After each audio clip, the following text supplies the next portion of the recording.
લક્ષ્ય ન્યૂઝ, એક નજર, એક લક્ષ્ય. સુરેન્દ્રનગરમાં ગરમીથી લોકો પરેશાન. રાજ્યમાં ગરમીની શરૂઆત થઈ ગઈ છે, ત્યારે રાજ્યના અનેક જિલ્લામાં ગરમીનો પારો વધી રહ્યો છે. ત્યારે સુરેન્દ્રનગર જિલ્લામાં પણ છેલ્લા 2 દિવસથી ગરમીનો પારો વધી રહ્યો છે. જિલ્લામાં ગરમીને કારણે બજારો સુમસામ જોવા મળી રહી છે.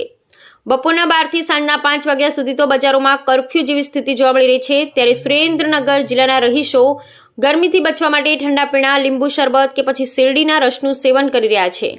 ત્યારે ગરમીના સમયમાં સાવચેત રહેવા માટે આરોગ્ય વિભાગ દ્વારા લોકોને અપીલ પણ કરવામાં આવી છે.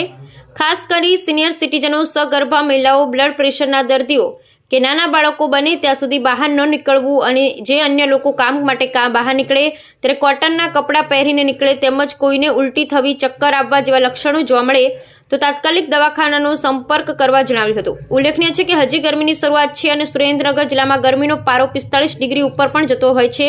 ખાસ કરી આ વિસ્તારમાં રણકાંઠા વિસ્તારમાં આવતા હોવાથી તે વિસ્તારમાં ખાસ વધુ ગરમી પડતી હોય છે. Bureau report Brijesh Trivedi, Surendranagar. મારું નામ ડૉક્ટર કમલેશ ધરજીયા. અત્યારે સરકારી હોસ્પિટલ ધાંગધ્રા ખાતે ઇન્ચાર્જ અધિક્ષક તરીકે ફરજ બજાવું છું. હાલ ગરમીની સિઝનમાં આપણે લોકોએ ગરમીથી બચવા માટે કઈ વસ્તુનું ધ્યાન રાખવું જોઈએ અને શું કરવું જોઈએ એના બાબતની થોડીક ટૂંકમાં માહિતી આપું છું.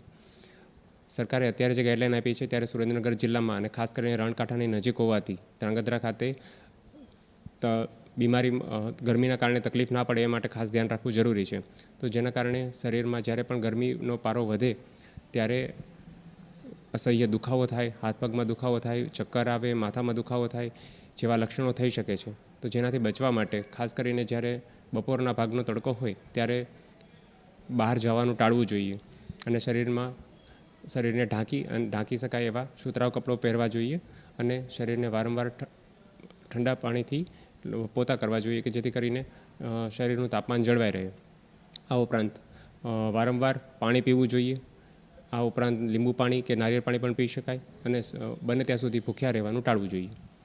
આ ઉપરાંત જે ખાસ કરીને વૃદ્ધો, સગર્ભા મહિલાઓ અને બાળકો અને જે ગંભીર બીમારી ધરાવતા હોય એ લોકોએ આ તડકામાં નીકળવાનું ટાળવું જોઈએ કે જેથી કરીને બીજી તકલીફો ના થઈ શકે. આવા કોઈ લક્ષણો જણાય તો મોટે ભાગે શરીરમાં પાણી ઘટી જાય એના કારણે ઉલટી, ઉબકા થવા, ચક્કર આવવા, માથામાં દુખાવો થવો, હાથ પગમાં દુખાવો થવો જેવા લક્ષણો મોટે ભાગે જતા હોય છે. આવા કોઈ લક્ષણો થાય તો તુરંત જ નજીકના સરકારી દવાખાનાનો સંપર્ક સાધવો જોઈએ. મારું નામ દિનેશ છે. હું ધાંગધ્રાનો રહીશ છું. લગભગ 2 દિવસથી વધારે ગરમી પડે છે. આજે લગભગ 41 ડિગ્રીની આસપાસ લાગે છે.